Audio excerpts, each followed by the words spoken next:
willkommen zu diesem Interview. Heute haben wir zu Gast Joe Ochman. I don't know, ob das der richtige Name ist. Es ist Ochman. Ochman, yeah. Ochman, okay. Thank you. Joe Ochman. Und er ist bekannt aus den Filmen Garfield, der Film, Ungeküsst oder Red Dead Redemption und auch neuerdings in Life is Strange als der Vater von Chloe. Und hier ist er und unser Übersetzer wird sein Josh. Hi, I'm Josh. Hi. I have my own YouTube channel at Dreamconductor, and yeah, that's right. And I'll be the interpreter in this interview. And our special guest, is Joe Ochman. Thank you for being here. Or Ochman. Ochman, sorry. Eventually. Maybe I've been wrong all these years. Sorry, I'm so sorry. Ochman. It's okay, Thank you. Josh. Not a problem. Thank you for being here. My pleasure. As Jan already said in German, you starred in films, you played characters in video games, or you voiced them. You played in Garfield movie, in Never Been Kissed, and you also had a voice role in Red Dead Redemption. And yes. How did you get into acting, into voice acting in the first place? I started as an actor many years ago back in New York on the East Coast. And did a lot of commercials.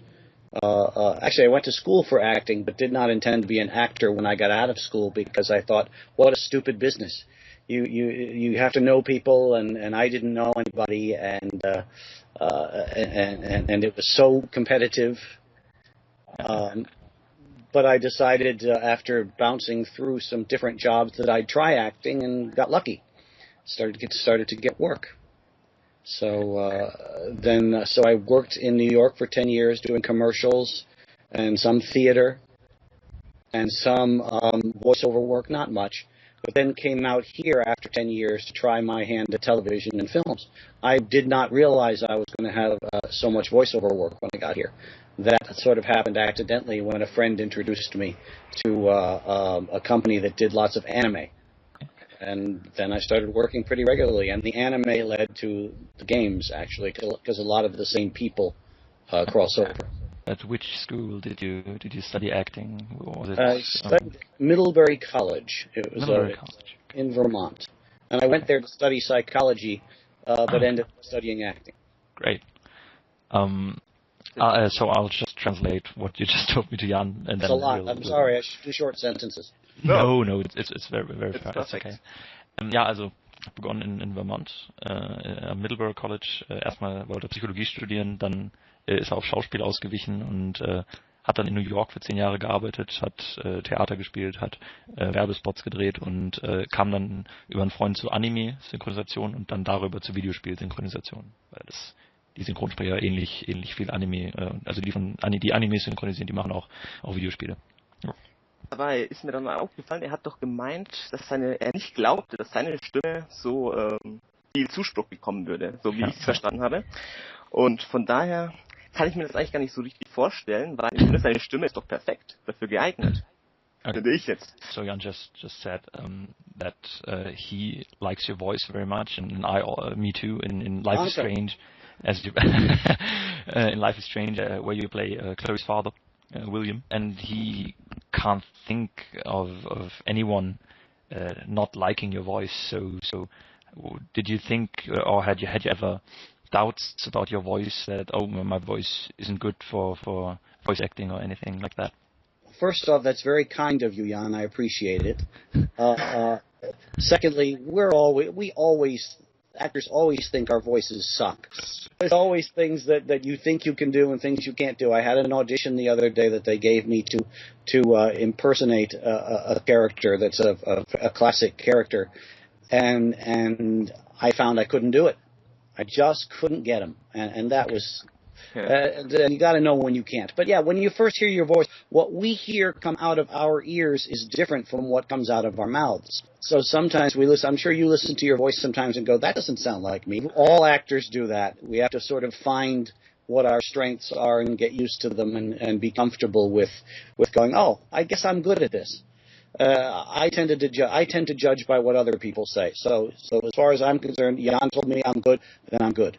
Meint, jeder Schauspieler macht sich Gedanken über seine Stimme und man muss sich kritisch sehen natürlich und er hat jetzt neulich auch ein Vorsprechen gehabt und da war die Aufgabe, klassische Figur nachzumachen und er meinte, er ging nicht. Also du siehst, es ist ja nicht so leicht natürlich. Aber wenn man dann selbstbewusst ist und sagt, man kriegt positive Kritik, dann freut man sich natürlich, dass die positive Kritik nimmt man gerne an. Und du hast ihm gesagt, die Stimme ist gut, dann ist die Stimme gut. Wir sind jetzt ein bisschen in diese Richtung gegangen. Dabei will ich doch nochmal ganz gerne zurück zur Psychologie gehen, die er ja studiert hat, bevor er zur Schauspielschule gegangen ist. Warum wollte er denn Psychologie studieren und warum ist er dann trotzdem zur Schauspielschule gegangen? So, Jan just wondered why did you want to study psychology in the first place before you started acting? I guess I just wanted to help people. I've always been fascinated. I'm the kind of guy that people come to for advice all the time anyway. So that seemed a natural extension of what I like to do. Plus, I'm fascinated with people. I'm fascinated with how our minds work. And it seemed like a nice combination of things. But the college in Middlebury was very good at experimental psychology, where you probe rats' brains with electrodes and did experiments like that, and I didn't want to do that. So I came to acting because I learned all the same things. Acting and directing. I also direct theater. And acting and directing, you learn all the same things that you need to learn in psychology, but you don't have to do a thesis or experiment on animals. So if you're looking for an acting job, do you especially take those roles that are psychologically more interesting, or is that? I wish I had the control to do that. But no, you audition for what they give you and hope that you get something. And every once in a while you get a situation where you can choose a role that really appeals to you, that really is wonderful. But it's mostly I audition for what comes my way and hopefully book it. Ich habe gerade noch gefragt, ob er sich dann eher die Rollen aussucht, die psychologisch interessanter sind. Er meinte, ja, man muss natürlich das nehmen, was man kriegt. Als Schauspieler ist schwieriges Business und er wollte einfach Leuten helfen. Deswegen hat er begonnen, Psychologie zu studieren und er ist auch der Typ, dass Freunde und Bekannte immer zu ihm kommen, wenn sie Ratschläge brauchen und deswegen hat er Psychologie angefangen zu studieren. Ja. Genau, dann hat er noch irgendwas geredet von... Experimentalpsychologie, also genau, das College, wo er war, die haben sehr viele Experimente gemacht mit Elektroden und dann schauen, wie Gehirnströme, wie das verläuft und so weiter. Aber das war nichts für ihn, meinte er. Ist er zum Schauspiel gekommen. Genau. Ja. War natürlich auf einer Schauspielschule, aber wie kann man sich eigentlich so einen Beruf als Außenstehender vorstellen? Wie läuft sowas ab? As an outsider, like we are not acting, we are not in this typical job environment. How can we imagine this job actor as outsiders? Well, how can you imagine it? It's crazy. It's verrückt. You never know how it's going to work or if it's going to work. You have to have faith. You have to, the thing I like to say about it is the best thing about it is you never know where the next check is going to come from. And the worst thing about it is you never know where the next check is going to come from. But it's always interesting. The people you meet are interesting. The jobs you do are always very, very different. I would never have believed that I would be working as much in video games as I'm working when I started out. I would never have believed some of the things that I've been able to do. It's very exciting. It can be, but then it can also be very boring because you're waiting around for jobs to come, or you're frustrating because you don't know where the next one's going to come from. So it's a mixed bag. But I'm doing what I love, and that's a wonderful thing. Did you get to know any celebrity? Like I can imagine if you're acting and that you. Especially if you're doing video games, like some celebrities that take voice roles in video games. Did you get to know any person? Video games, you're always coming in by yourself. You never meet. The only people you meet are the people who are coming out of the booth when you're going in the booth. It's a very solitary thing. Sometimes animation, you get to meet some bigger people. I've met some people along the way. I've not I've worked with a lot of people, a lot of celebrity-type people, whether they've become friends, not necessarily. Here's something I'm not sure if you know, but you may enjoy. I also occasionally coach actors. And one of the actors I coach is doing pretty well right now, and he's a good friend, is Dave Bautista, who was in Guardians of the Galaxy, and in Spectre. He's just finished shooting Spectre. I coach him. I coached him into Guardians of the Galaxy. He's a wonderful actor and a great guy. And I also coach, on another note, I'm sure you've heard of the Alan Parsons Project, the band. Yeah, I coach Alan Parsons. I coach Alan. Really? Amazing. Yeah, wonderful man, too. He wants to act, and so we've been working together, too. So, but other than that, you meet people as you go along. I've worked with a lot of big people. Yeah, that's fantastic. I really loved Guardians of the Galaxy, and that's Me too. Amazing. Really, really, really great piece of work. Da gibt's viel zu übersetzen, sage ich mal. Jan hatte, das geht, ne? Ja, das geht schon, aber ich meine, das ist für dich viel zum Übersetzen. Ja, also er trainiert auch Schauspieler, also Dave Bautista zum Beispiel, der den Drax gespielt hat in Guardians of the Galaxy. Den hat er gecoacht, der Alan Parsons vom Alan Parsons Project coacht da, das macht er nebenher. Und er meint, ja, man lernt schon beim Anime synchronisieren, lernt man schon viele, also manchmal eher so Celebrity-Type-People kennen, also eher Berühmtheiten, aber beim Videospielen ist es eher, also du sprichst deinen Part, dann kommt der nächste ins Tonstudio und so weiter. Also das ist eher so. Das war auch das, was du gefragt hattest, soweit ich mich erinnere. Ja. Genau, das hätte ich ihn nämlich sonst auch gefragt, also von daher hast du schon. Dann hat er ja gesagt, er wartet ja immer auf Berufe. Also die kommen und gehen, kommen halt einfach so, ne? Und da würde mich dann schon interessieren, wie kann man sich das dann wieder vorstellen? Wie kommen die? Hat er eine Agentur, die wo für ihn diese Aufgaben übernimmt, oder schreiben die ihn dann bewusst an und er soll dann für sie sprechen? So we've been wondering how does it feel like waiting for the next job, and how do you spend the time in between, like when you're waiting for the next acting job? How do you do that, and do you have an agent that orchestrates all your job offers and anything like that? I have agents for commercials and voiceover. I have a separate manager who used to be an agent who does film and TV. So yes, you get a lot of your work or your audition opportunities from them.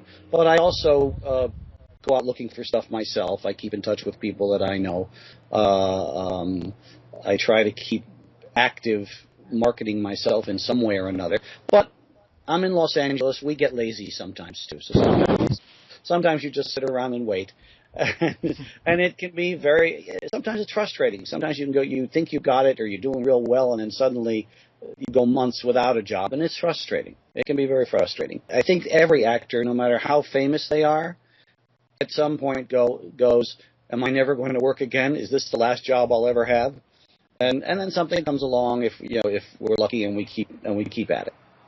So, for instance, on camera, I've not been working as much recently, but voiceover has picked up tremendously. So, it really varies how the business works. But I mean, especially in LA, you can have the opportunity to get so many jobs. Like, it's the city of acting. I mean, it is, but it's a lot more spread out now than it used to be, especially for on camera. Television is shooting in Australia and South Africa and Louisiana, although everybody's mad at Louisiana right now because it's their tax credits. Canada, I mean, they're shooting all over the place.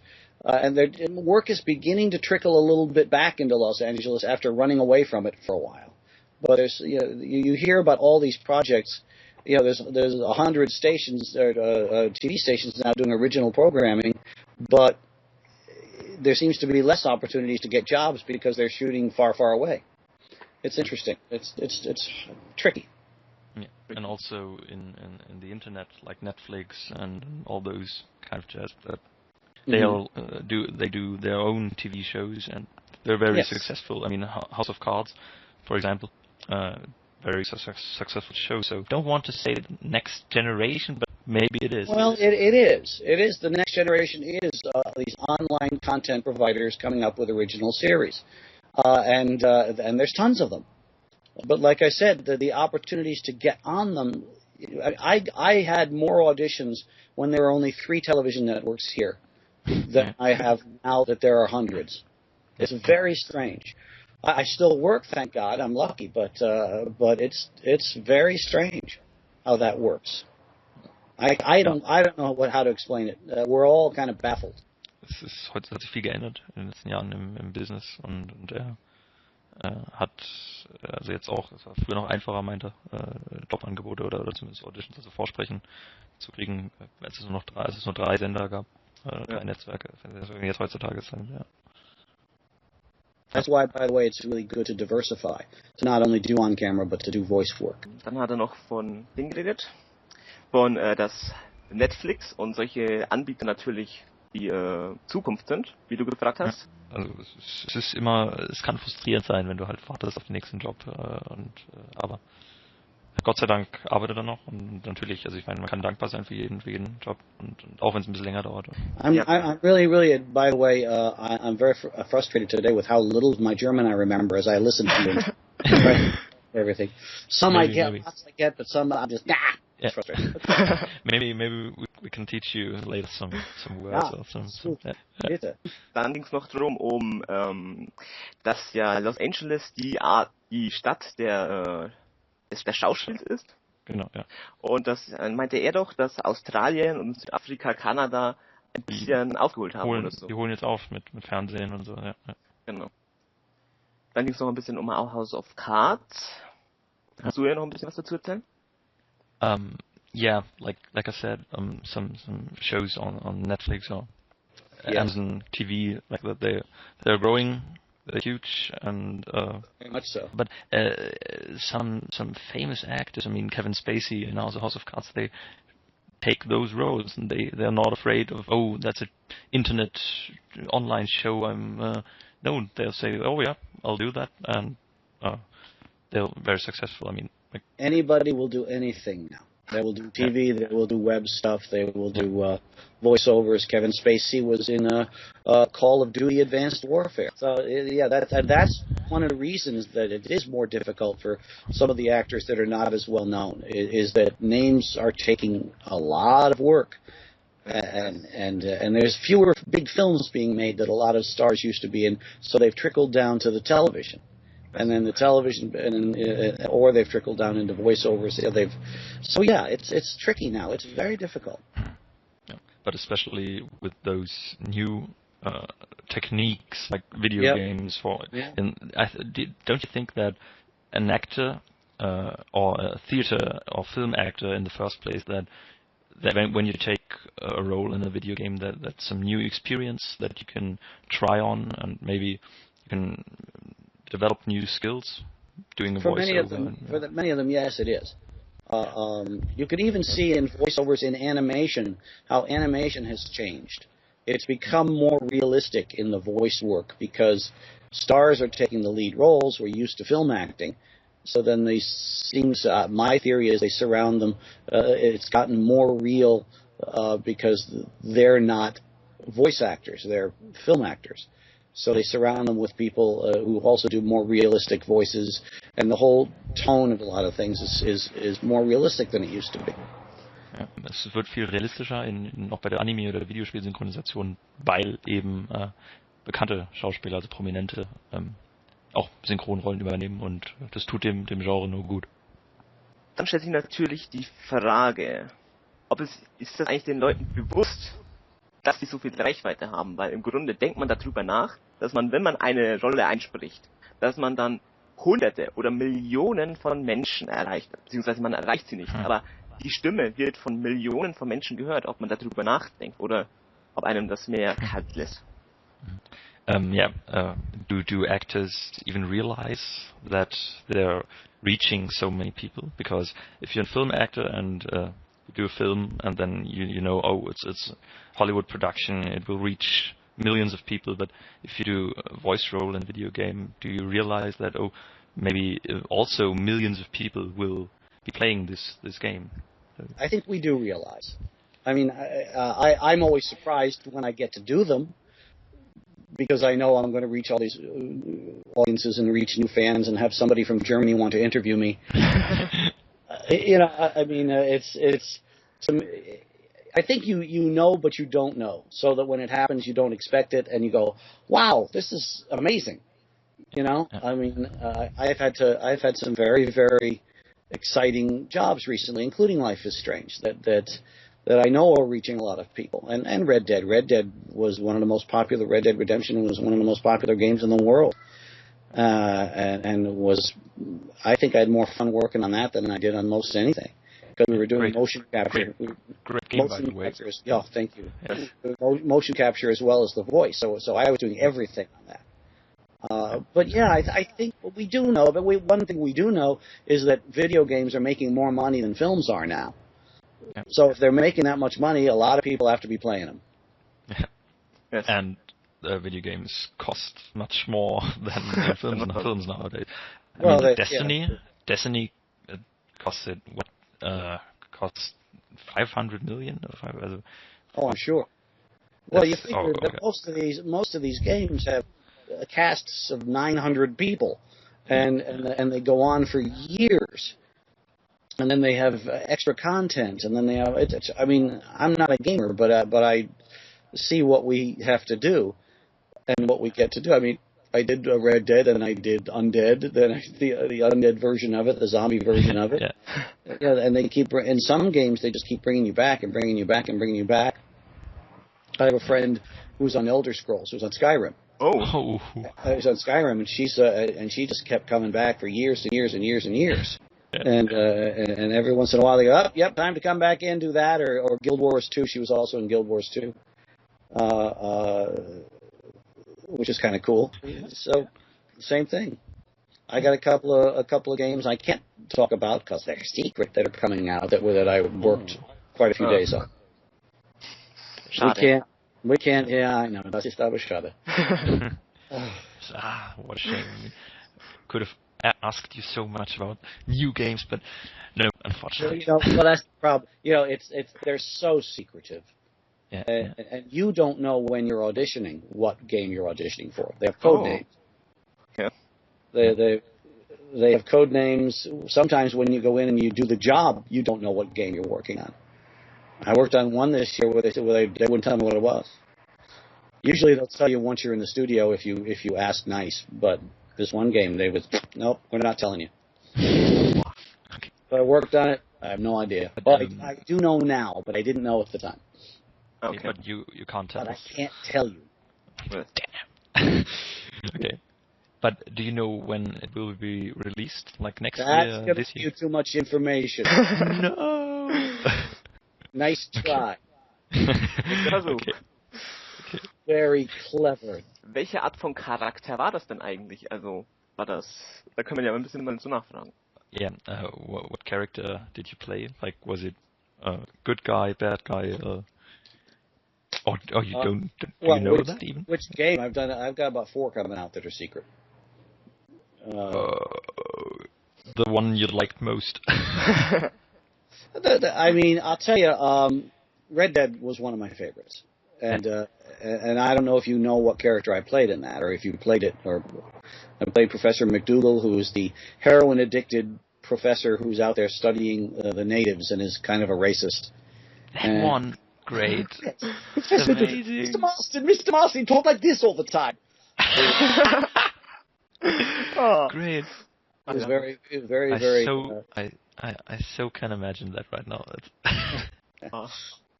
Yeah, that was huge fun, and in a different way, William in Life is Strange. I mean, I didn't have much to do, at least not in 3, but. It's not that often you get to play just a good guy. Just a nice guy who cares about his daughter. So this means you'll be doing more in episode 4, 5? I don't know what's going on. I know nothing. Ich weiß nicht. Ja, also Red Dead Redemption war einer seiner liebsten Rollen. und jetzt auch in Life is, aber man spielt nicht so oft einen wirklich guten Kerl, der sich einfach nur um seine Tochter sorgt, wie jetzt William in Life is Strange. Und leider kann er uns nicht mehr erzählen. You're not allowed to tell us anything more. And I genuinely don't know. Okay, that. They don't tell me until I'm in the studio. No idea. Have you already recorded episode 4 or 5, or will that come up? I don't think they're I think they're recording 4 now. And the thing that's wonderful about Life is Strange, by the way, is that it really is a lovely change in the way games are done. Yeah. It's a real nice combination. It's like watching a TV series that you really like, except you get to interact with it a little bit. Yes. Yeah. And it's fascinating. And like I said, it's a smaller cast.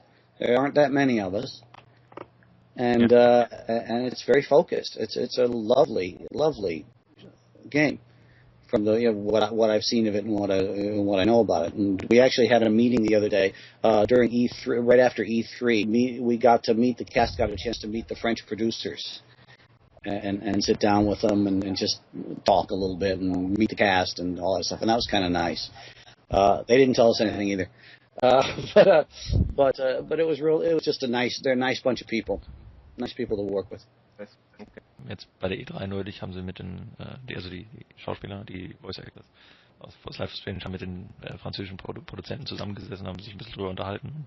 Es war ein tolles Erlebnis und Life is Strange ist auch eine Abwechslung. Ne? Haben wir beide ja auch erlebt, als wir es gespielt haben. Und ja. Im Vergleich zu den anderen Spielen, die wir zuvor hatten, also wie es da gibt. Ich finde auch solche Zeitdinger sind natürlich relativ interessant. Ob das für die meisten interessant ist, weiß man natürlich nicht. By the way, I'm really glad to have you here today. Thank you. Glad to be here. Because I feel like it's so comfortable. I feel like I'm in my own home when I'm talking to you. Oh, wait a minute. Very good. No, we really want to make you feel comfortable while doing the interview, so. No problem. Dabei stellt man sich natürlich auch noch die Frage, weil er hat viel erzählt, er kommt da immer rein, er weiß teilweise nicht, bei 4 Spielen, die wo noch rauskommen werden, wo wir leider nicht mehr wissen und auch nicht den Release-Tag und was weiß ich nicht erfahren dürfen. Leider. Weiß er ja teilweise nicht, welche Spiele es ist, weil die Codenamen haben, spezielle. Das haben wir, glaube ich, nicht übersetzt. Genau, er hat also auch keine Einblicke leider, wie die Spiele entstanden sind. Das ist schade. Sehr schade. You told us that you really don't know too much about upcoming games, but did you have any insight in how the games you did before were done, or did you have an insight into how the game was written, or did you just do your voice role? You don't really have a lot of insight as you do these things. I mean, because you walk in. How this usually works is, as I said, you audition for something. Yeah. It has a code name, so you don't know what it is. You get the job, hopefully, and they don't give you any scripts. They just make a date that they're going to come in and work with you. You go in there, and they throw a script in front of you, and you just start reading your lines. You have no idea what the context. They try to give you some context. But if it's being really secretive, the context they give you, and sometimes the directors don't know all the context. So what you do is you do various versions of each line. And the other thing is because because games are so big and there's so many, they can be working in 5 studios and have actors in all 5 studios, and they're trying to get it done fast. So the big thing to do is to do it fast. They want to get it done because they have so much to do. So basically, sometimes you're guessing what the context is. Sometimes they know and they give you some details. Sometimes you just do stuff because you want to give them as many choices as you can. I mean, on Red Dead, I had a little more fun with the whole process because it was motion capture. So there, I did have to know more about what was going on. I had to have more sense. My phone's ringing. Shut up, telephone. But it's you really, it's really designed so that you know nothing, and you just have to bring in your best acting to do it. I mean, it really helps to be fast, be able to adjust quickly, because you're usually moving pretty fast. Also man bekommt nicht viel mit, man geht halt ins Studio, kriegst das Skript, davor darfst du es gar nicht lesen und dann liest halt deine Lines und machst auch mehrere Versionen davon, weil einfach und manchmal wissen selbst die Regisseure nicht den ganzen Kontext der Story und so weiter. Also man hat nicht wirklich viel Einsicht. Er muss ja dann auch sehr viel interpretieren. Er weiß ja nicht, was er machen muss und deswegen macht er ja auch diese vielen verschiedenen Versionen, damit die mehr Auswahl haben. Das, was jetzt viel zu kurz gekommen ist, glaube ich, mal die Frage, was ihm eigentlich besser gefällt. Weil er macht ja weitgehend, also das meiste, was er macht, ist, weil was bei ihm ja was man das so sagen kann, ist ja das Voice Acting. Aber was ist denn mit dem normalen Schauspiel? Was gefällt ihm eigentlich besser? Wobei, wenn man das mal so sieht im Kontext, ist es natürlich mit Red Dead Redemption. Weil da musste er ja beides machen, Voice Acting und dieses Schauspiel. Von daher. So, you told us that Red Dead Redemption was one of your favorites because you got to do both motion capture and voice acting. So I guess you like motion capturing and voice acting more than just voice acting. Is that correct? Yes, it's more fun because you get to dress in a silly suit with ping pong balls and run around like a maniac. It's physical. It's a lot like theater. It's like theater with a funny costume on. And it is nice to be able to. You can really be much more full in your performance if you're using your whole body and your voice. And a good voiceover actor, even if he's in the studio, uses his whole body. We don't just stand there in front of the microphone and be stiff. We move around a lot. We have to keep our heads near the microphone, but we have to. But everything else can be very. I move around a lot when I work.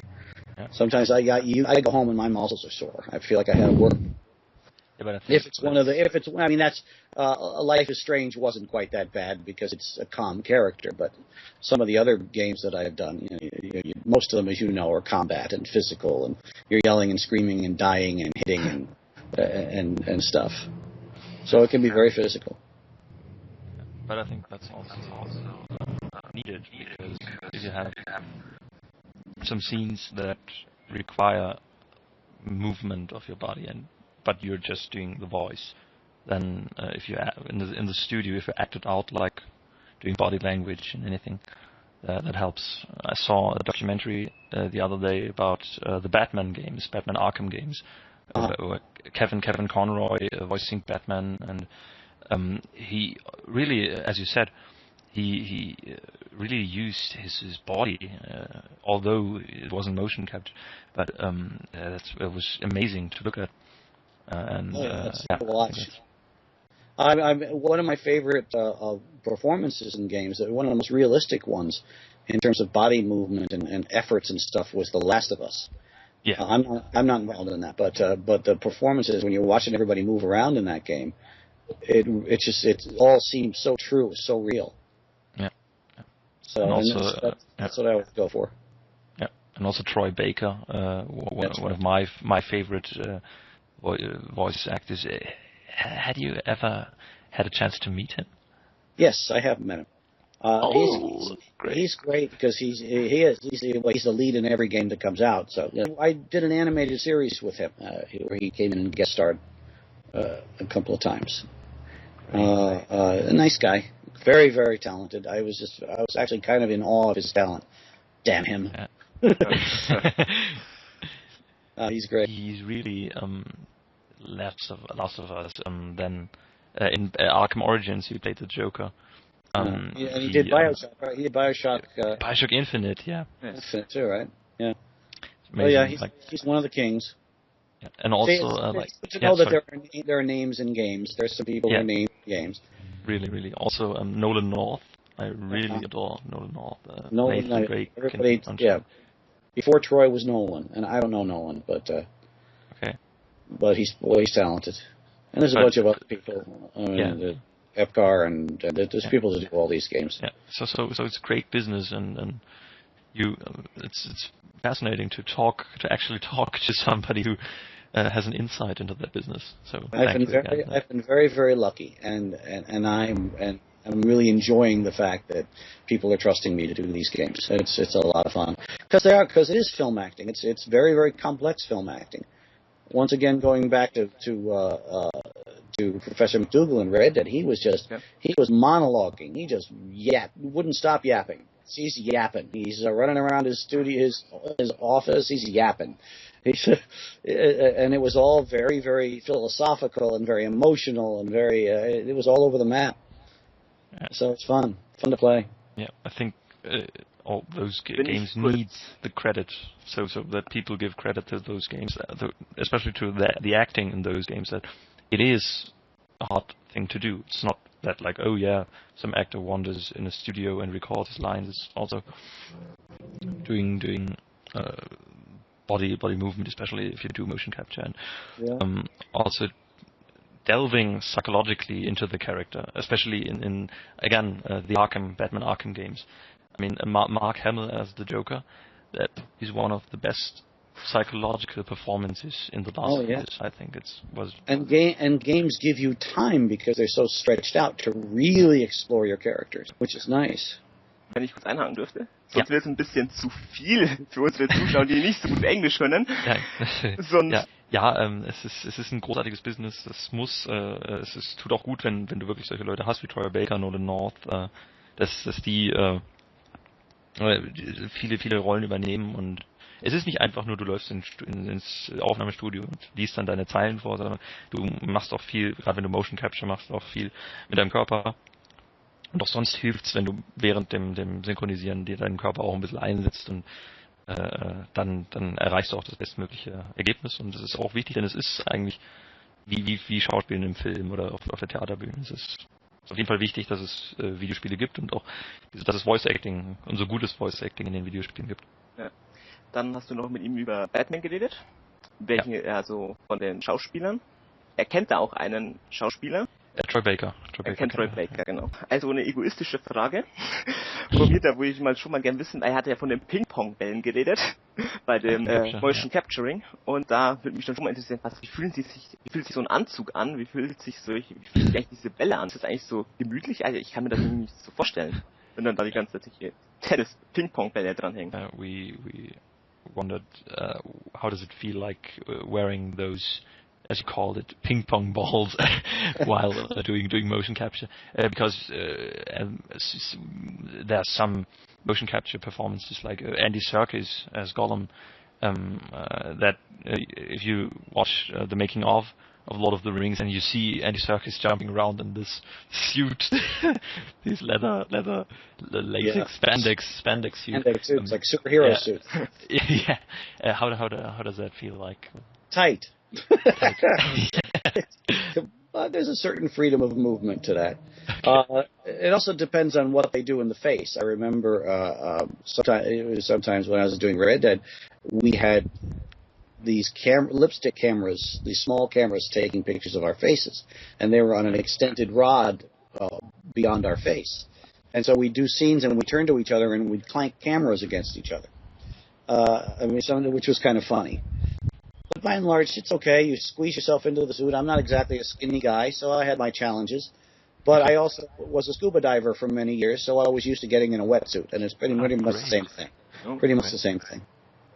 Ja, also es fühlt sich eng an, der Anzug, aber man kann schon ein bisschen den Körper noch bewegen, und er war auch früher Taucher, und dann war das ein angenehmes Gefühl, eigentlich wieder in den Anzug reinzukommen. Es ist okay, also ja. Er hat dann noch ein bisschen von den Kameras geredet, die Bilder von dem Gesicht machen. Jetzt ist man ja da teilweise bei diesem nur Voice Acting ist man ja im Grunde im Studio, bewegt sich da zwar auch, aber bei diesen Kameras spricht man dann da mit verschiedenen, also sind dann die anderen Schauspieler mit in einem Raum? Wie ist denn das dann? Also wie kann man das wahrnehmen? Wie nimmt man das als Schauspieler wahr, wenn der dann so eine Kamera im Gesicht hat? Das muss doch lustige Momente ergeben haben. You better be saying it as funny as I'm saying it. If I'm funny. Wait a minute. Yeah, funny. See, I doubted myself for a moment there. See how actors are? It doesn't matter. We always doubt. I'm here. Was just had to take a phone call. Sorry. Okay. That's okay. Well, if you do motion capture, do you have anybody else with you in the room, or is it just you again, like when doing a voice role in a video game? So, well, motion capture, in my experience, you have the whole cast. You have everybody. You'll have now, if you're doing just there's also just facial capture, where sometimes I've done games where they've while we were in the studio, while we were in the booth alone, they put sensors on your face. And that can be interesting. I did one job where I had the sensors on my face and I couldn't move. They were really using my face, and I had to be very still, and I had to be able to look at a screen to be able to see some images, and I had to be able to read the script, but I couldn't really turn my head because I had to keep it in this place. And also, I couldn't use my glasses because they were using the thing, so I had to figure out a way to be able to read and see without the glasses on while while standing stock still and still give a performance. So there have been different technologies in my experience. It tends to be, it's easier now. It's gotten easier than it was back then. But that was a challenge. Are there ever some funny moments if you do motion capture, like some bloopers, or I can imagine all the there must be lots of them. All the time. Okay. All the time. It's just like a film, just like anything. You mess up your lines, or like I said, you clank your cameras together. You turn around, but wait, clank. Or there'll be one actor who just can't remember his lines. And on these long speeches, like I said, Red Dead was a lot of long speeches. So if you have these big, long speeches and you've got one guy who's doing okay and the other guys just can't get it, that can be awkward. And plus, anytime you're in a suit that's a spandex suit with little balls on it, it's funny. It just looks silly. So, but that's the fun of it. One of the things that I always said when I started this business is, I know I'm going to have a great appreciation for absurdity. And I'm going to have to not be afraid to look like an idiot at all times. And that's proven itself to be true. Es ist manchmal passiert halt, dass zwei sind im Aufnahmestudio und einer vergisst dauernd seinen Text und das ist natürlich dann relativ merkwürdig, komisch und auch frustrierend. Ich meine, wenn du die ganze Zeit vor allem bei langen Monologen, wie es in Red Dead der Fall war, wenn du dann lange Monologe hältst und der eine macht es ganz gut und der andere kriegt halt einfach nicht auf die Reihe. Das ist dann, Oder sich die Kameras treffen. Oder du stößt aus Versehen gegen die Kamera oder irgendwie, ja. Es gibt schon viele lustige Momente, ja. Ja, da kann ich mir auch vorstellen, dass das vielleicht, ich weiß nicht, ist das dann besser als das konventionelle Filmschauspielern, oder ist das nicht so? Motion capturing, does it feel sometimes even better than film acting, or would you still prefer film acting over motion capturing? I think the closest thing it is motion capture is like rehearsing a play. They sort of set up fake furniture and things that you use and whatever you need physically, and then you work on that, and you work very fully on that, like doing a play. So it's really close to rehearsing a play without the costumes and without all the props, just fake props. So it's very, very different from film or TV. I like them both equally, but maybe motion capture was a little more fun just because it was so theatrical. It also depends on the job. Some film jobs are amazing. Er hat gesagt, dass er beides eigentlich gleich mag, aber dass es mehr Theater ist, wenn er das Motion Capturing macht. Dann wollte ich einhaken bei Motion Capturing, beziehungsweise an dem Theaterstück. Er ist ja auch, wie heißt Theater? Regisseur, oder? Von daher können wir da mal kurz einen kleinen Schritt hin machen. Jan also wondered, you told us that you also direct plays. And yes. How does that work out in contrast to doing to acting yourself? How does it is it more problematic to direct a play? You have to think about more things. You're thinking of the whole picture. As an actor, it's easier because you're just thinking about the thing that you have to do and hope somebody else will guide you through any of the things you need to know. When you're doing a play, you have to pretty much have the whole vision of how it's all going to look. And then you have to find a way to corral everybody and figure out how to get everybody to do what it is you want them to do. And that can be tricky. There's where the psychology comes in. Because everybody's different. There's a different way of reaching everybody, whether it's the lighting designer or a frustrated actor or the producers who are trying to get you to fire an actor because they don't want to fire them. So you've got to fight to keep them there. Yeah, so there's always it's a constant battle. Plus, getting everybody in Los Angeles, because everybody's trying to work in film and TV. When you do theater, you are at the mercy of their schedules. So trying to get all the actors in a room to rehearse can be difficult. I just finished a play, and it was the most frustrating play in that way I've ever worked on. But the play came out great because when people did come to rehearsal, they were ready to work, and it really was a wonderful play. So, yeah, so it's just a lot more work. I don't direct a lot because I would rather act because it's easier. Du musst halt über viel mehr Sachen nachdenken, wenn du Regie führst, und deswegen ist es ganz angenehm noch zu schauspielen, weil dann weißt du einer für Sachen. Da gibt es natürlich auch so manchmal Probleme, hat er gemeint, dass dann manche Leute sich nicht gegenseitig irgendwie mögen und dass die alle ja in Filmen arbeiten wollen. Aber wenn sie dann da sind, dann geht's. Dann üben sie. Er macht nicht viel, wie er ja gesagt hat, weil es ihm mehr Spaß macht zu Schauspielern, genau. Und es ist einfacher. Dann können wir ja mal kurz darüber gehen, welches Spiel hat ihm denn? Also, um mal wieder dahin zurückzukommen, wo wir eigentlich gerade auch herkommen die ganze Zeit. Beziehungsweise können wir ja die Frage verknüpfen, in welchem Spiel hätte er gern mitgespielt und in welchem Film hätte er gern mitgespielt? If you could choose one game or one movie in that you could have had a role, which one would it be? Ooh, that's a tough one. You mean one that's already been made? Yeah, I think one that already exists. I would love to do something in one of the Star Wars games. Just be part of that legend. Yeah. You know, that would be wonderful. And movies, same thing. Sci-fi. In movies, I'd want to do a Star Trek movie because I want to do one of those. I love science fiction, and I want to do science fiction. With the upcoming Battlefront, Star Wars Battlefront, did you think maybe that's a chance for me to get into that, or did you audition for that, or could you audition for that? Or I believe I did audition for that, but I did not get in. Sometimes you don't get in. But maybe in the future, sometime. There's once the new movie comes out, there's going to be plenty to do.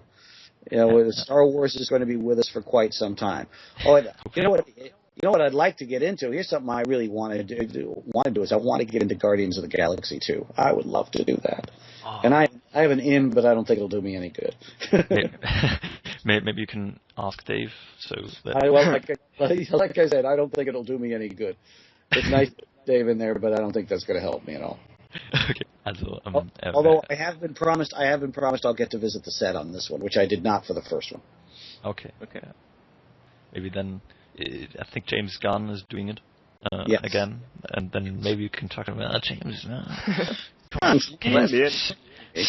sneak me into a little cameo, and then. If I could do that, I would be the happiest man alive. That would be fun. Once I did a small movie I did a part in when I coached Dave on it once, which was fun.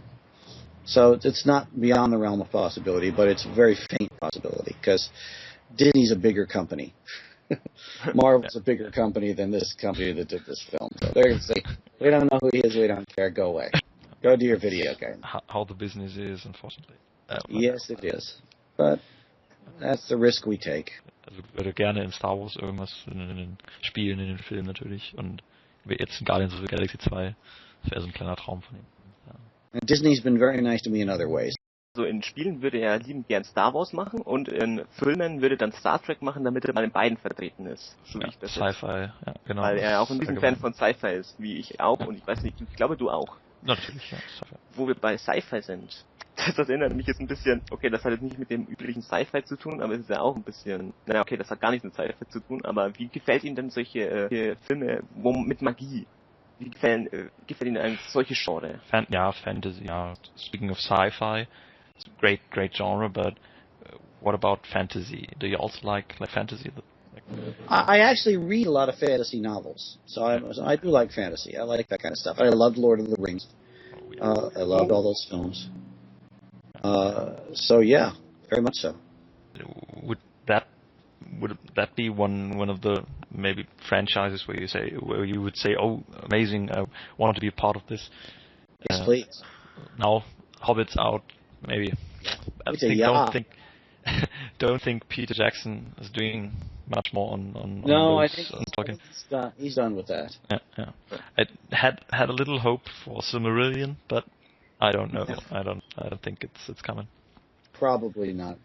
Yeah. But there are so many great fantasy. I would love to do Game of Thrones. Oh yeah. That would be fun. I wouldn't survive long because no one does it. But, longer than Sean Bean. it's true. Well, not necessarily. But that would be wonderful to do. And I think there are going to be more. I think Game of Thrones has really opened the door very wide. Lord of the Rings opened the door for Game of Thrones, and Game of Thrones has just opened the door.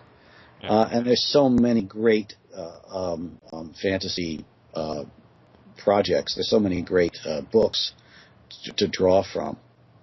Es gibt so viel tolles Material, Bücher, Fantasy-Bücher. Es wird auf jeden Fall noch viel adaptiert werden. Also wir werden noch viel Fantasy haben. Der Ring hat die Tür geöffnet und... Genau, und für Game of Thrones, und jetzt Game of Thrones hat einfach noch viel mehr Türen geöffnet für ganz viele Fantasy-Projekte, und es wird noch viele Fantasy-Projekte geben in der Zukunft. Das haben wir natürlich sehr, sehr, sehr ausführlich, und das gefällt mir richtig gut. Was willst du sagen? Bevor ich weiterrede? So we had a great talk up until now. It was very fantastic. But now it's not anymore. Doch. We'll continue a little bit. It was so many topics. We covered so many topics up until now. It's just amazing. Bedauerlicherweise können wir heute nicht alles über die Gott und die Welt reden. Und wir haben noch so viel, was wir noch wissen wollen. Und daher schließen wir vielleicht mal zu diesem Thema den Kreis ein bisschen und fragen nochmal, auch wenn er schon angeschnitten hat am Anfang, wie sich das Genre, wie sich dieser Beruf im Laufe der Zeit verändert hat, welche Veränderungen er durchgemacht hat, bevor wir dann mal in Richtung Privates gehen. Before we get to some more private questions, we'll no, don't worry, it's not that private. How has the acting job, you being an actor, like lots of actors always tell interviewers, the business has changed so much over the last, 10, 20 years. Do you also feel like that the acting job or being an actor has changed over the last decade? Or absolutely, it has changed a lot, and as I said, fewer and fewer big movies are being made. Yeah. So there's a big trickle down of the movie actors going into television, the television actors going into the bigger parts in television, the bigger parts that I might get are going into smaller parts. So there's a whole domino effect that makes it more difficult to get work. On the other hand, voiceovers, video games are exploding. Audio books are exploding. I do a lot of audio books. So there's opportunities in other places that are picking up at the same time. As far as the on-camera goes, I don't know what the rules are anymore. The rules have changed as to how you get work and how things happen for you. And we're still, it's a constant struggle trying to navigate how that's going to work. And work left Los Angeles. We talked about this earlier, and went to a lot of other places. And now it's beginning to trickle back a little, so it may change. That may change again. So, I think it's changed a lot. I'm happy and lucky and so grateful that I still get to be able to play as an actor. Because a lot of my friends aren't. They're not getting work. And I've seen a lot of people quit the business. Ja, also manche haben sogar aufgehört zu Schauspielern, weil das Business sich sehr stark verändert hat in den letzten Jahren, und das hört man nie vorab festlegen können. Also es ist viel weniger Filme werden gemacht, viel mehr Online Webshows und viel mehr Videospiele, aber das Business wird sich verändern, es hat sich verändert, es wird sich auch weiterhin verändern, und man kann halt nur hoffen, dass man Arbeit hat. Und also wie gesagt, er hat gerade gesagt, dass manche seiner Freunde auch aufgehört haben zu Schauspielern einfach oder aus dem Business ausgestiegen sind, weil es halt einfach nicht mehr ging irgendwann. Und, you just mentioned web shows, I noticed. Web series and web content has really helped actors be able to explode, do more work too, but they don't necessarily pay as much. Unless you're a famous person like Kevin Spacey or... Yeah. I think Will Ferrell did Funny or Die, and Funny or Die is making money, and they get all kinds of stars to do their stuff. So there are certain business models or certain ways they've done it that have worked very well. There are some, Jerry Seinfeld does this whole thing about riding in cars with comedians. Yeah, it's turned into a big thing. So there are certain ones that work, but they tend to be name projects as well. But isn't that always the case if you're a much more famous celebrity or famous actor, then you'll get paid better? Isn't that the case? Yes, well, of course. But one of the things that makes me sad about, for instance, animation, animated films are pretty much all stars now. And it makes me sad that there used to be some people who were stars in the animated voiceover world. There still are a few. But you don't see them getting these films, or you see them getting very small parts in these films. So films and TV stars taking over the animation voiceover world has left these people who were the animation stars getting just doing lesser than they used to do, and I think that's kind of sad. Let everybody have their names. There are names in audiobooks. There are Troy Baker. There are names in video games, but the stars are creeping into the video games now too. So it's there should be room for everybody. And there's a lot of wonderful actors out there that don't necessarily get to show that. And that's a shame. Jeder sollte in seinem Bereich bleiben, also es gibt viele, die sind halt so wie Troy Baker im Bereich der Videospiele, und dann die Filmstars sollten bei Filmen bleiben, und dass jeder halt auch Raum für Entfaltung hat. Es war so schön, über das alles zu reden. Wirklich, also ich würde das so lieben, wenn wir ihn nochmal hier haben würden, zu einem späteren Zeitpunkt. Ja. Aber wir müssen jetzt auch mal ein bisschen, also wir müssen nicht, wir können auch hier drüber stundenlang weiterreden, weil es ein bisschen schneller, wir sind ja auch schon mittlerweile bei fast einer Stunde oder sogar schon bei einer Stunde. Ja. Und von daher gehen wir mal auf das Private. Er lebt ja in L.A. Und ja, wo ist er denn eigentlich dann aufgewachsen? Ist er wirklich in L.A. aufgewachsen? Ist er nach L.A. gezogen? Wie ist das? Yeah. So we've covered quite a lot of topics up until now, and it was great. But I'm glad to be of service. Yeah, thank you again. But we have to move on. So now let's get to the real exciting part: private questions, but not too private. Don't worry. So yeah, on a YouTube video. So, you told us, and yeah, that's obvious. You live in LA, but and you told us at the beginning, you worked in New York for quite some time. Yes. But where were you born, and where did you grow up? I was born in Connecticut, just up the train tracks from New York. I was born in Bridgeport, Connecticut, and lived in Fairfield, Connecticut for most of my life. Then spent 5 years in Vermont when I went to college. Came back down to Connecticut. When I was working out of New York, I was living in Connecticut and taking the train back and forth. In Connecticut geboren und dann dort ein halbes Leben verbracht, dann nach Vermont zum Studieren, wieder zurück, und als er dann wieder in New York gearbeitet hat, ist er immer mit dem Zug hin und her gefahren, gependelt, und dann jetzt in LA halt. Ne? In Vermont hat er ja dann Psychologie studiert. Zuerst, genau. Ja. Genau, also Psychologie, dann wurde er ja zum Schauspieler, ist er in eine Schauspielschule gegangen. Aber dann können wir ja mal fragen, weil er kann ja auch Deutsch. Ja. Also, welche Fremdsprachen kann er denn noch? As you speak a little bit of German. Did you speak more languages apart from German, or apart from English and German? Do you speak?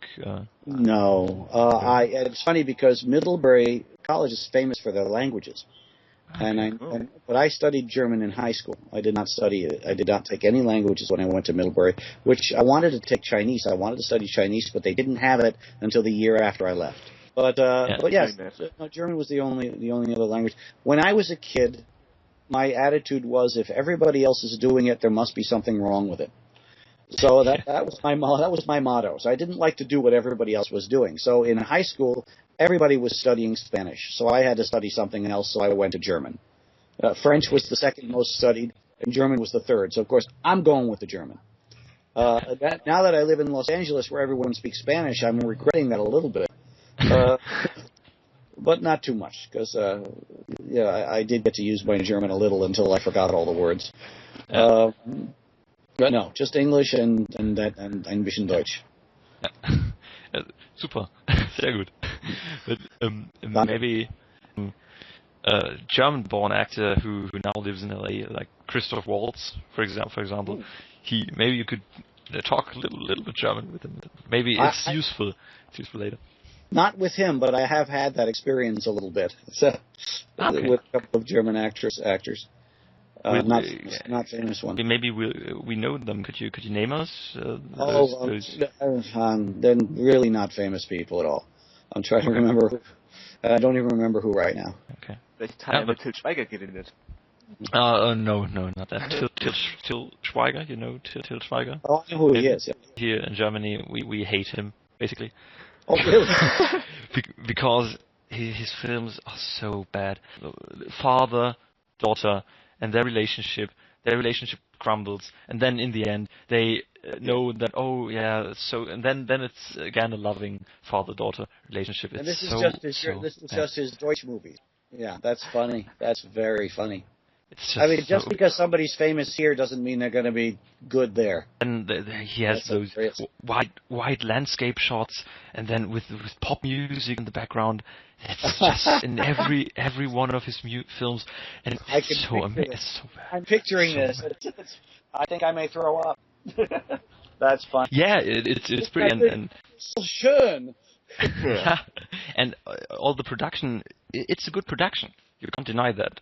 But you really can see how he takes those, not those images basically, but those ideas from American movies, and then he takes those American ideas and those American standards, film standards, and then he throws that at a German audience, and it works because, like, his last movie here in Germany, last December, it was released last December. 5 million people in Germany saw it. 5 million. Last week, he won the German Film Award for this movie because it was the movie that most people saw. That's one award and he went on stage and he said that if you hadn't skipped this category over the last 6 years, I would have won every single award in this category over the last 6 years. And that was so arrogant, and it was just. I couldn't stand it.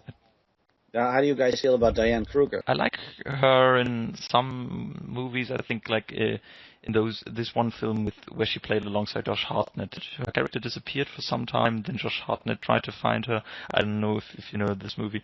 I vaguely remember it. And in Inglourious Bastards, I thought she was fantastic in Inglourious. She was very good. She was very good. And also, I loved how Tarantino actually used German actresses and actors in this film. By the way, I'm going to be a supermodel in Germany next month, I think, in August. Okay. There's a photographer named Isadora Tast, a German photographer who's does big coffee table books. And she came here and she wanted to do one. Her last one was about expats living in India, foreigners living in India, and this one's about actors in Hollywood of various sorts. So she did a photo session with me. And with a bunch of other actors. I helped hook her up with some people. And one of those photos, or a couple of those photos, were bought by Geo magazine. And there's an article coming out next month, in August, I think, and I'm in it. So I would appear to be a German supermodel now. Me and Heidi Klum. But that's another one of those examples. Oh, my God. But nope, no rent. He's containing himself. I will not go off on Heidi Klum. You're right. You already told us how you learned German, but have you ever been to Germany? Yes, I have, just briefly. I went on a trip to Luxembourg. I drove over the border into what's the name? Trier. Yeah, it's a Trier. Trier. I never forget Trier, and yet I did. But yeah, so I spent some time in Trier. It's the oldest city in Germany. I loved it. I thought it was gorgeous. I thought it was beautiful. I had a nice time there. And then we drove through the countryside a little bit. So we were sort of making little day trips out from where we were staying in Luxembourg. But that's it. I'd like to go back. I would like very much to. I understand they every once in a while they bring out American directors to direct plays there. I'd do that. That'd be fun. And since I'm going to be a supermodel now, and I'm going to be interviewed it would appear I'm now going to have a huge fan base, so they're going to have to bring me there. It's up to you guys. I'm putting it on you. Have you ever worked outside of America, like some jobs in acting that were not localized in America? No, it's funny because I became an actor so that I could. One of the reasons I wanted to become an actor was to travel. I wanted to go to exotic places and shoot something and stuff. And it never really happened for the first many years of my career. But I did do a job in Japan in 2005, which was fun. I had actually shot a film here that was used in the American Pavilion of the World Expo in Aichi, Japan in 2005, playing Ben Franklin. And then they flew me over to Japan to make appearances as Ben Franklin at the venue, at the place where the film was being shown. So that was fun. So I got to spend a week in Japan. I'm waiting right now. I wrote a film, actually, and somebody hired me to write a film, and it's supposed to shoot in Thailand sometime in December or January or February. I'm not sure when.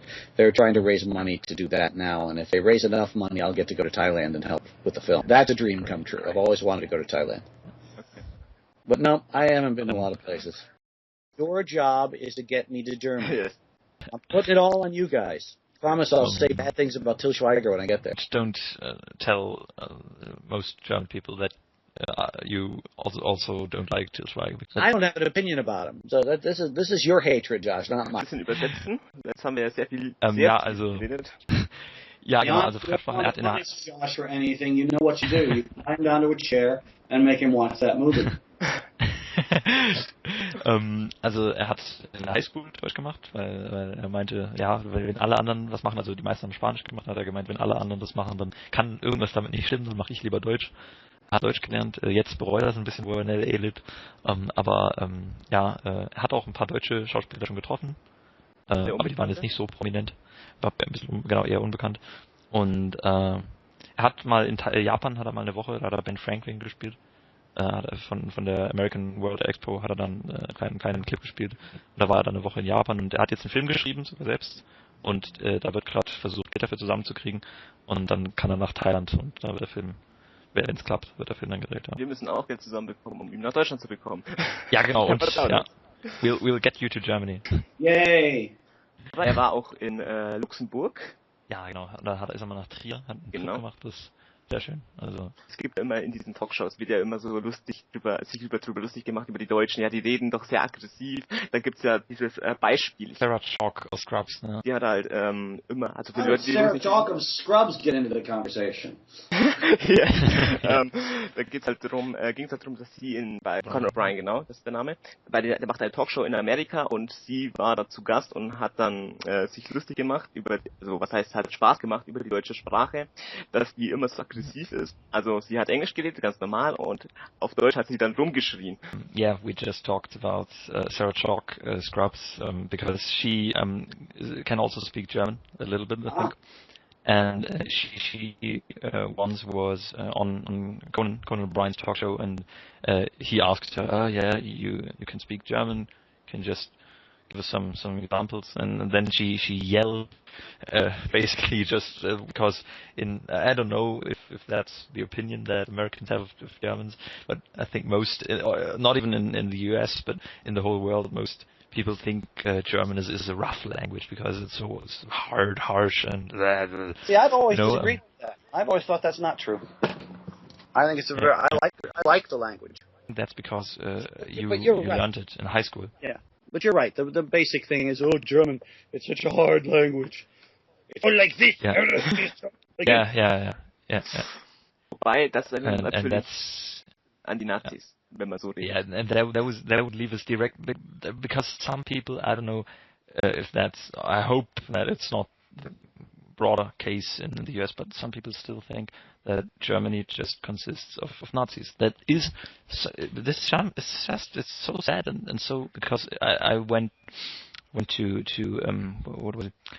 Scotland? I went to Edinburgh, in Scotland, in Edinburgh, 2 years ago, and some people there, just when they heard us talk German, they just Heil Hitler. They just put their hand up and they just made the Sieg Heil, and they're just why because it's sad that people can't think beyond stereotypes sometimes. I mean, we've been seeing so much of it in this country recently since Obama was elected, and how a prejudice against African Americans has spiked, or at least come back out of the closet so much. And I think people do, and it's happening with Muslims, and it's happening, there's a bunch of people that I'm sure think the same way about Germans. I've known some people who think in those terms, and I've tried to tell them, no, German, it's a beautiful language, and there's people there just like everywhere in the world, and just relax.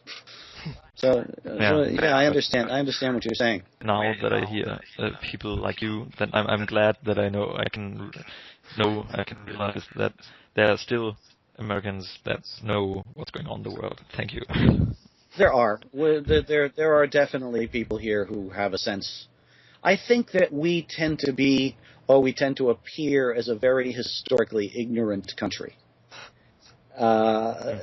And I think there's a lot of truth in that, unfortunately, because of how we get our news, where we get our information, if we bother going to look for information. But there are also a lot of people like me. So, and since it's a big country, you got to figure that even if it was a small percentage, that's still a lot of people. But I don't think it is a small percentage. Ja, also es ist erschreckend, wenn man an Stereotypen denkt, darf man natürlich nicht. Und er meinte, es gibt schon natürlich ein paar Amerikaner, die wissen, was in der Welt vor sich geht, die haben Ahnung, und leider wird auch momentan wieder viel zu sehr in Stereotypen gedacht. Man sieht, seit Obama gewählt wurde, die ganzen Attacken auch auf Afroamerikaner. Wir haben ja ein bisschen über die Außendarstellung, also über die soziale Außendarstellung Deutschlands geredet, und dann hast du ja auch das Beispiel mit Merkel gebracht, und da will ich jetzt eigentlich auch ein bisschen ansetzen, um mal mit dem Privaten abzuschließen und mal zu den eher allgemeineren Dingen zu gehen, bevor wir dann beenden. Die Wahrnehmung der deutschen Politik, also die deutsche Außenpolitik, wie wird denn die wahrgenommen? Wie wird eigentlich Merkel in den USA wahrgenommen? What really interests us is, do you even get to know some politics from Germany, or from Germany basically, in the US, like in the news or anything? Or we don't hear very much. It's a very US centric news situation. If you wanted to learn something, you can go online and go to BBC. Tends to be a little better about it. But actually, you've piqued my interest to know more about German politics. I mean, there are things we hear, certain things about nuclear power or the lack thereof, and some social things that I hear because I sort of pay attention. But I confess I haven't paid enough attention to German politics. But now that I'm a supermodel, would you obviously know that Merkel is our chancellor? Yes, but did you? I've met some Americans. They actually didn't know that we even had a chancellor. They thought, oh, don't you have a president or anything? Well, we also have a president, but we have a president, and he's the head of the state, and we have the chancellor as the head of the government. Well, Merkel, because she's the one that's more in the public eye in situations where we would see. That's basically who we know. I don't know who the president of Germany is. I have no idea. Is his name. Doesn't matter, but I let you know, Merkel, that's a huge relief to us, because there are really some Americans, and that's not a hate comment on Americans, but there are some who still thought like Hitler was the chancellor before Merkel. That's just amazing. We are in a historically ignorant country, and getting worse because the outlets for news, the most popular outlets for news are Fox News, which is ridiculous, and very biased in one direction, and always spreading bad information. or its counterpart. I mean, I watched the more liberal. I tend to be a more liberal person, but I watch them, and I see even they're not being fair-minded either. And once again, it's the news that you get all around is very rarely anything but American stuff, or stuff that, and sometimes it's very frivolous American stuff. We spent a week on this woman who was pretending to be a black woman heading the NAACP in Seattle. Spending a week on that while there's so many things going on in the world. I was watching the news yesterday, watching all the coverage of the Supreme Court and all the very, very important things that have happened here. Yeah. But this week, and it's been a very, very big week. But also in this big week, there were 3 bombings in various countries that ISIS is taking some responsibility for that never got on the news. So we're not in any meaningful way, not on the television. I mean, it was in the New York Times, it was in the LA, it was in the newspapers. Yeah. But it was not while I was watching, and I watched a fair amount of the coverage of the Supreme Court decisions here, the gay marriage Supreme Court decision and the healthcare decision, and the funeral of one of the state senator, the black state senator that was killed, where Obama sang "Amazing Grace," which was pretty amazing. But at no point during any of that did I see them say, "Oh, by the way, in other news internationally, it used to be that there would be an international section of the news." When you watch the news, and that seems to have stopped. It has not been as meaningful as it used to be. So we don't know. We don't tend to know, which is too bad. I think it's a shame. Any idea why that international section just stopped? Or is it just because there are some people who don't take any interest in his history, or is it? I think it's a combination of that and networks who want to steer the public discourse towards getting certain people elected that they want to get elected. It's more about corporations and what corporations want, I think, than it is about what people should hear. It's not, news used to be news. It used to be unbiased. It used to be, these are the things that are going on in the world. Now it's, these are the things we need you to know, we think you should know about in order to make more money for us. News used to be not part of an entertainment division at a network. It used to be just its own segment. It didn't need to make a profit. It just needed to do what it needed to do. Then it became entertainment. The entertainment divisions took over the news and the major outlets, and so it all became about entertainment. And a couple of bombings in a small country is not entertainment, which is a shame. Also es ist eine Schande, dass internationale Nachrichten nicht mehr so in den USA präsent sind. Und zum einen liegt das daran, dass sich teilweise einfach nicht mehr für Geschichte interessieren. Und dass sie zum anderen die Networks, also Fox und dass sie einfach nur ihre Sicht der Dinge auch den Leuten aufdrücken wollen und aufdringen wollen und einfach was Profit macht und was halt unterhaltsam ist. Und irgendwelche Bombenanschläge von Terroristen sind nicht unterhaltsam. Und die wurden dann also auch gar nicht erst in den Nachrichten gebracht. Was aber gebracht wurde, war das in den Zeitungen schon. In den Zeitungen schon, genau. Aber nicht in den Fernsehnachrichten. Weil die auch sagen, nur wissen die Leute, was wir für wichtig halten, dass ihr wissen müsst, um uns genug Profit zu bringen. So hat das so wörtlich ungefähr gesagt. Genau. Ja. Dann waren wir bei der Außenpolitik und die bekommen ja da nichts mit. Und dann kann man ja mal fragen, wie wurde denn der NSA-Skandal dann also wir nennen es ja NSA-Skandal, wie Sie es nennen, beide wissen wir ja nicht. Aber haben Sie da die deutsche Reaktion oder die Aktion aus Europa mitbekommen oder wie wurde das eigentlich in den USA wahrgenommen? One topic that interests us maybe the most, the NSA affair in Germany. Especially in Germany, because we Germans found out that the NSA had spied on us for so many years, and even Merkel's cell phone was being spied on. So was that even covered in US news? Yes. I bet it was covered, but like what happened in other countries in Europe, that Europe was spied on, was that covered in the US news, or just US centric, as you said? They did when that was happening. Yes, there was definitely coverage that Merkel had been bugged, and that I think Spain too. We did definitely hear that. French too. But this doesn't. I mean, the fact that this surprises anybody is kind of amazing to me. We've been spying on each other for decades. And as things got more sophisticated, we spied more sophisticatedly. I mean, it shouldn't happen. You know, it's definitely a public faux pas, a public error, but the fact that it's been done shouldn't surprise anybody. But yeah, we definitely heard about it. Once again, it wasn't the most important thing we heard about.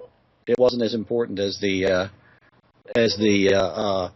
fact that they were spying on Americans, but it was there. Yeah. It was part of it.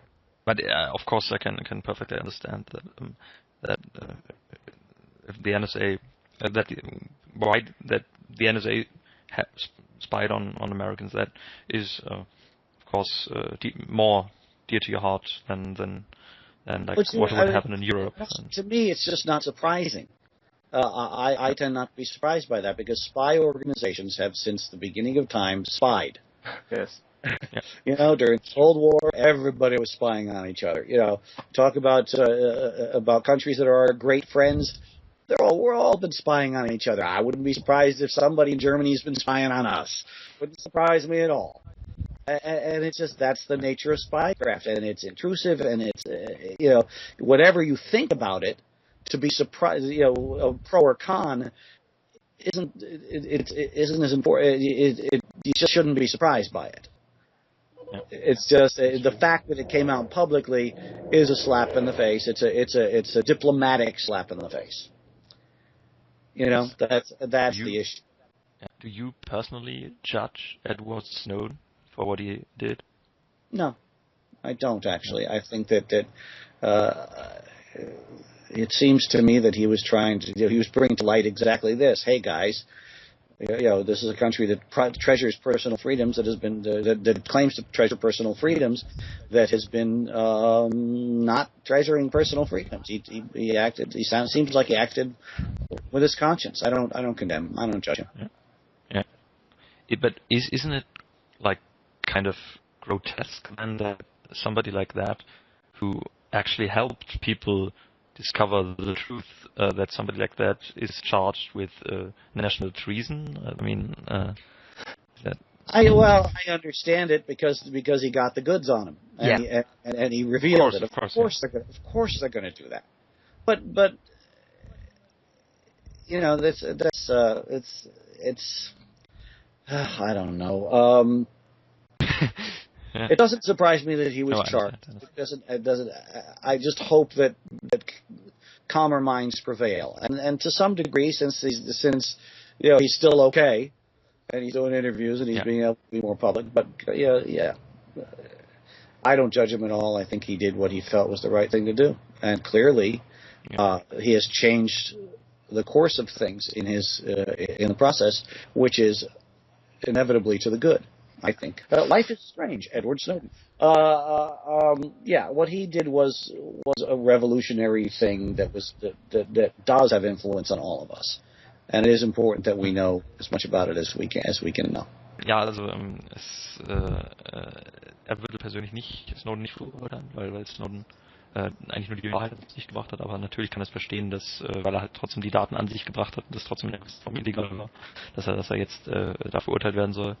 Und an sich, also es wurde eher darüber berichtet, dass die Amerikaner halt selbst ausgespäht wurden, aber ein bisschen wurde auch berichtet, dass Merkels Telefon abgehört wurde, das wurde berichtet.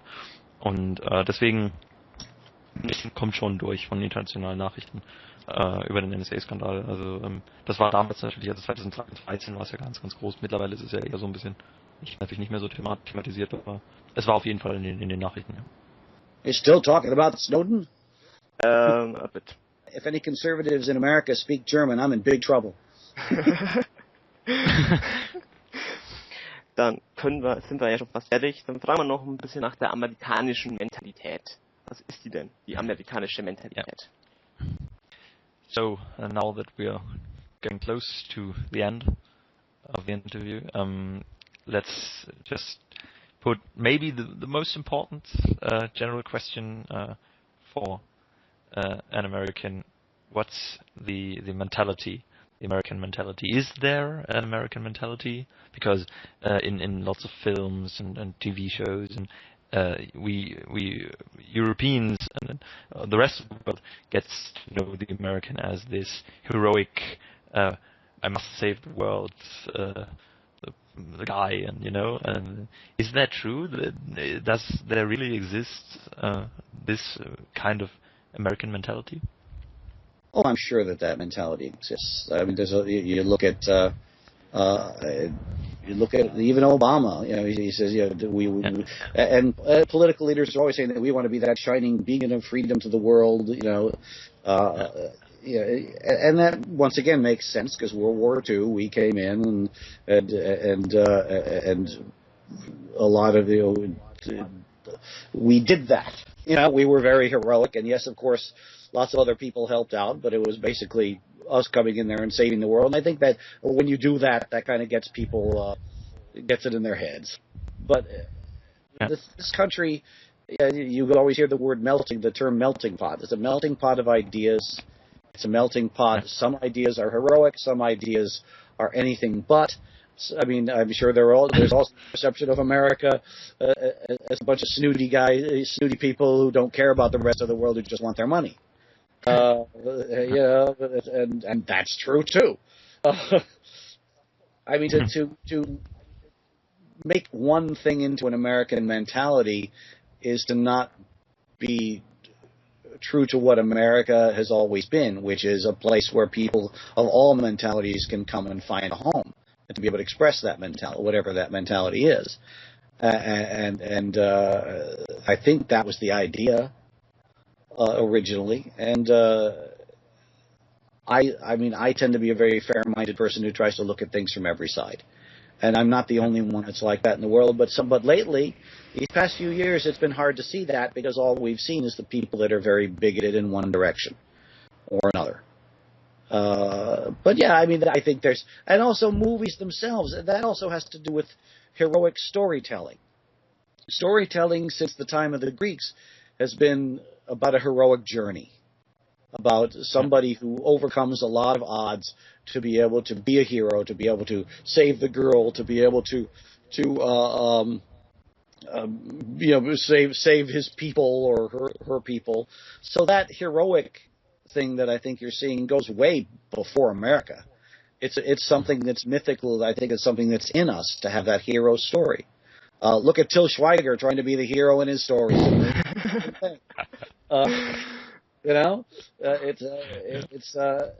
I think that is something that's in storytelling, is something that's intrinsic in all of us. Is that desire? I want to be a hero. I want to help people. I want to be a psychologist because I wanted to help people out.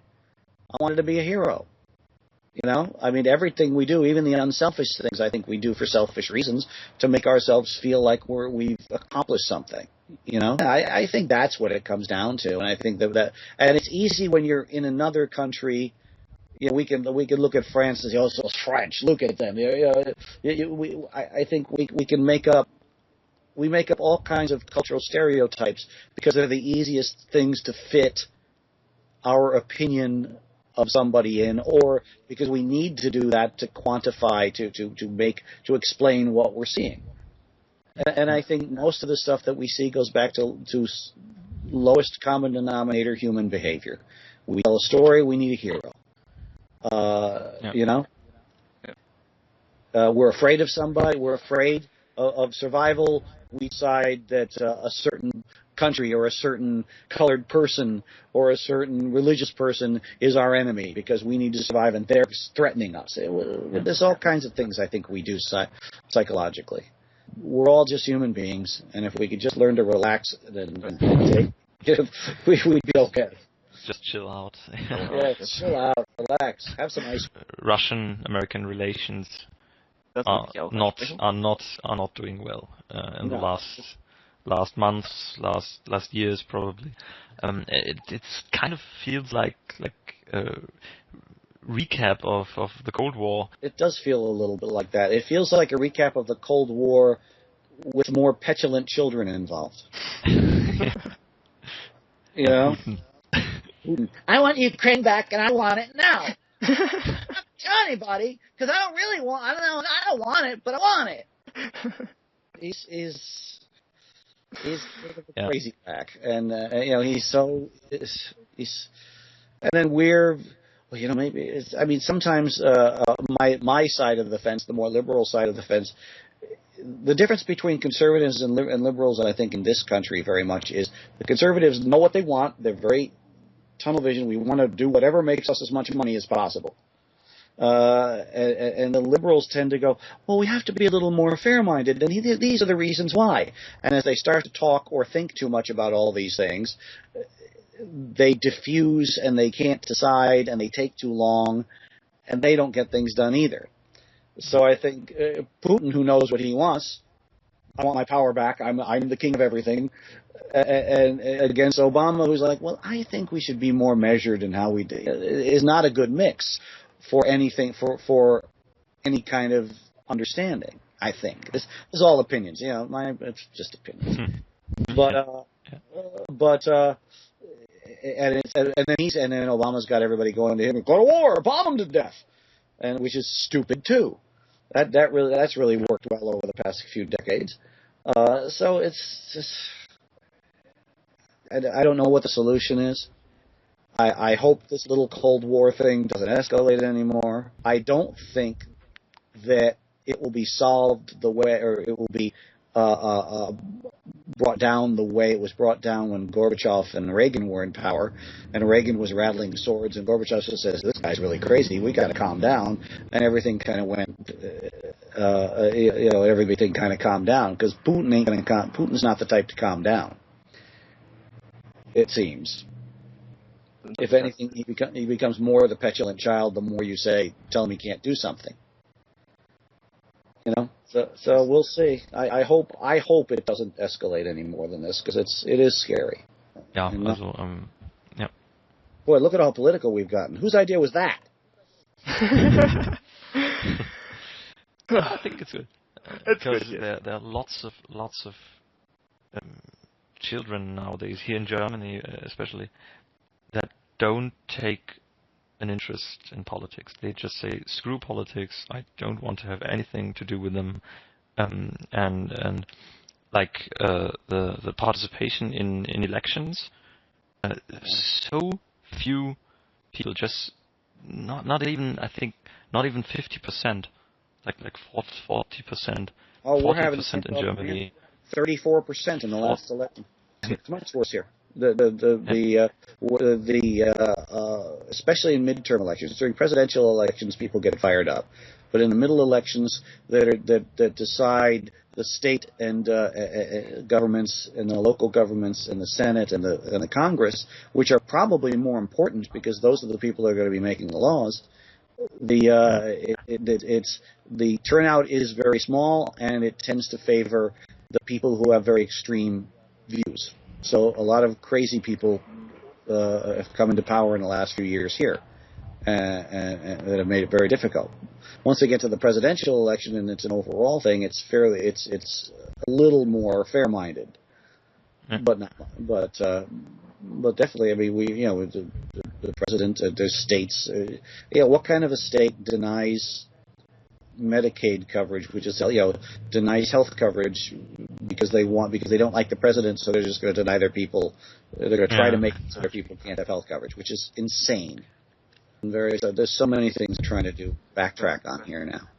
Yeah, it's crazy, and it's because of low voter turnout and people being trained by the news media and by politicians to vote against their best interests. No, it's true, and it's.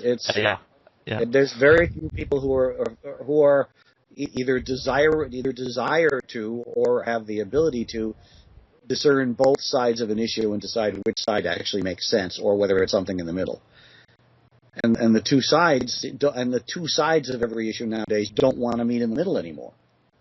We're working with a government which very rarely compromises. Also wir haben viel gesprochen auch über Politik auch, also die Wahlen, wir haben ja ein Wahlproblem in Deutschland mit viel zu weniger Wahlbeteiligung. Genau. Und das ist in den USA aber noch schlimmer, also nur hier 34%. Aber nur bei den letzten Wahlen. Ja, und bei den Midterm-Elections, aber das ist einfach auch zu wenig. Und die Leute lassen sich halt viel zu sehr beeinflussen von Nachrichten, von Netzwerken, von Fernsehsendern, dass sie halt gegen ihre eigenen Interessen eigentlich werden. Und dann hast du das Problem, weil der Kongress und das Repräsentantenhaus und der Senat wichtiger sind fast noch als der Präsident selbst, dass wenn da die Leute nicht zu den Wahlen gehen, dann kommt halt sowas dabei raus, was dann ein Gesundheitssystem ablehnt, ein rückgeschaltetes Gesundheitssystem. Genau, ja, also amerikanische Mentalität. Es gibt auf jeden Fall so eine, aber auch in Filmen, amerikanischen Filmen, also es wird ja schon seit den Griechen die Geschichten, da gibt es auch den Held, der dann die Welt rettet oder alles rettet und so gesehen. Manche fühlen sich halt so als Amerikaner, auch Obama zitiert, wir müssen strahlend sein, die strahlende Freiheit, die wir repräsentieren in dem Rest der Welt, und auch im Zweiten Weltkrieg, wo die Amerikaner natürlich eigentlich auch uns gerettet haben und Europa befreit haben, zusammen mit den Alliierten, so gesehen brauchen bestimmte Leute solche Vorbilder, und es gibt auf jeden Fall diese Mentalität, nicht jeder hat sie, aber also er hat gemeint, er ist eher so einer, er betrachtet von allen Seiten eine Sache und schaut sich bestimmte Standpunkte an, aber manche brauchen halt sowas, und es ist ja nicht prinzipiell schlecht, nur man muss halt schon realisieren, was jetzt wahr ist und was nicht. Genau, das war im Grunde das große Ganze, was er gesagt hat. Und das war im Grunde nach 2 Stunden, also die Aufnahme läuft schon seit 1 Stunde und 56 Minuten. Wir haben aber später begonnen, von daher kann man schon sagen, das war ein sehr ausgiebiges Interview. Und natürlich muss man jetzt auch noch den Standard wieder einführen. Also was heißt einführen? Das haben wir bisher immer gemacht. Und er weiß es schon. Ein Witz. Tell us a joke. So, yeah, that was the interview. Was a great pleasure for me to interpret and to talk to you. Pleasure talking to you, Josh, and you, Jan. Yes. Oh, that's nice. It was fun. It was interesting. We went in places very cool, very interesting. We went places none of us thought we'd go. And we covered so many topics, so many different topics, interesting topics, and even politics. I wouldn't have thought that we would get actually to politics. So, great, amazing. And Till Schweiger, of course, my rant about it is not finished. That was time with Till. Yeah, but and as Jan already said, he also told me that he had already told you that we want to hear a joke from you. Have you prepared? Oh God, I forgot about that. Okay, but maybe you have some in your mind. Oh gosh, actually, there's a joke I know, but it's a joke that the punchline requires that it is a punchline about harsh German language. Okay. Yeah, that's perfect. That's perfect. All right. This is a very intellectual joke. This joke was taught to me by Theo Bickel. Okay. Do you know who he is? Theo Bickel is a very famous actor and musician here who was in the original production in Fiddler on the Roof and has a bunch of albums out, and he likes to talk a lot. So he tells a joke about three linguists who are sitting around talking about which one of their languages is the best language. Yeah. And the British linguist goes, well, of course, the English language is the most beautiful language of all. For instance, the word butterfly. You know the word butterfly? It's such a beautiful word, so fragrant and so beautiful and so lilting. It's a lovely word. And the French linguist goes, what are you talking about, you stupid British idiot? The word papillon is much more beautiful. It's such a gorgeous word. Papillon means flight and freedom and all of that. The Italian linguist goes, what are you talking about? You are so stupid. A farfalla. That really gives you freedom and gives you flight and gives you all of those things. It's a beautiful word, farfalla. And the German linguist goes, und what is wrong with Schmetterling? The funny thing is, that's the only joke I remember. All the jokes I've been told, okay. The only one that sticks with me. This is very strange. And you could also watch. I will have games to announce coming up toward the end of this year. I will not tell you what month. Okay. You'll know what they are. We'll follow you on Twitter and then. And Facebook and all that stuff. Okay, Facebook. Yeah. I have to follow you on Facebook. I have a Facebook fan page. I mean, one of those pages. Great. Amazing. And I need German vans on it. I just have to have them. But I really appreciate, guys, I appreciate your asking me so much to do this, Jan. I really do. I really enjoyed myself. You guys are great.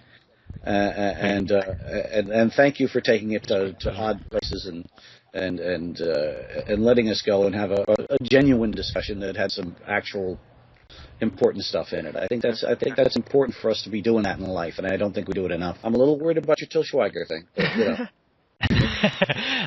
Don't worry, I won't do anything stupid. Contain yourself. He's probably here now anyway during the movie, so you can't get at him. But yeah. let me know what's going on. I look forward to it, and look for that magazine thing that's coming out in August, I think. So. Okay. And we will chat again at some point. Yeah, of course. We would love to. Thank you very much. I'll follow you on Twitter, Facebook, and I'm very interested to see what games you'll be voicing, and maybe we will talk again. Yeah. Okay.